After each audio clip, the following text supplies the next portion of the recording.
Hi, hello mga kapab. So nata diri sa sapa kay maligo unta ko char lang.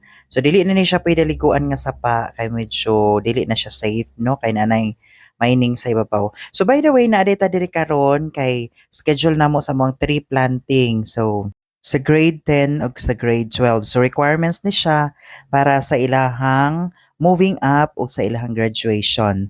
So diri while nagulat pa mi sa uban kay namaktas pa man kay kami nagmotor man mi padulong diri. So nakatambay sa nya na nangabot na ang uban nga mga estudyante. So gipangkapoy gyud sila Namo baktas. diri ang So si diri John Ray nanginaw ta sa Delgado naghihatag nga orientation kay ni ma'am ma-concern from gikan sa 4K's Mainit National organization. High School. Mga estudyante, uban ako ang kaubanan sa pagpanirbisyo sa kinaiyahan. Naka-anchor na sila sa sa among opisina ang 4K's organization. Mauna sila ang youth organization nga naga-promote og environmental advocacy. So naata diri karon para mag-tree planting. Unsa man ang atong itanom? Atong ilailahon ang atong itanom. Before ta mananom, ato jud ilailahon unsa ang atong itanom. Mao ni siya ang sidling sa kalumpit. Mao ni siya ang kalumpit. Mamulak ni siya, o nindot ni siya nga mo gunit gani pag magbaha-baha, dili siya basta-basta kay maanod dayon pares anang namagoy ubang tanom nga dili siya maayo pag duol lang siya sa sapa. Tapos kini, ingon ani lang kini ang nawong pero pag mag-mature na ni siya, mao ni siya ang bangkal. I-search lang ninyo na siya mga kahoy para gani makailam mo nga ay mao ni among itanom during sa pre-planting. So during sa pagtanom, i-compress na nato ni siya ha.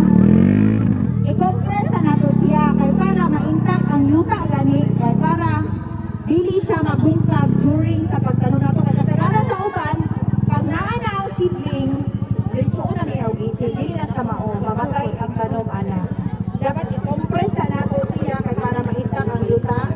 Then ato siyang i-tanggalan ang cellophane. Ang cellophane ha dili siya makalimtan once nga na-stick gani diha dapat sa bangal. Isangit din nato ang kining cellophane para ma-identify na. And welcome to Eloya. Salamat sa inyong engagement para sa atong kinaiyahan kay ngano. Lalagyan tayo isa ka wala na tayo naing kalimutan sa pagdamunan.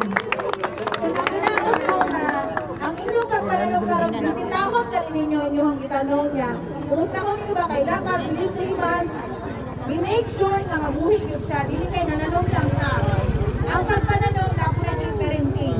Pinahanglan ninyo ka siyang iliot mo na buhi. Good siya. Nga maulang to. So diri humana ang orientation nga gihatag ni ma'am. Ambot naminaw ba kani sila sa orientation no?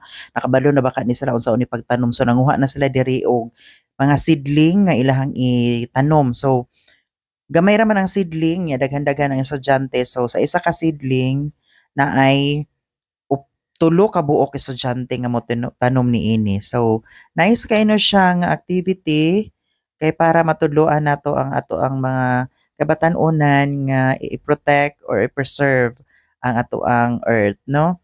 So unta na pod sila nakuha ani nga leksyon para mas ilove pa nila ang ato ang nature, no? Kay mao ra man ni atong Pinoy-anan. So nice kay siya.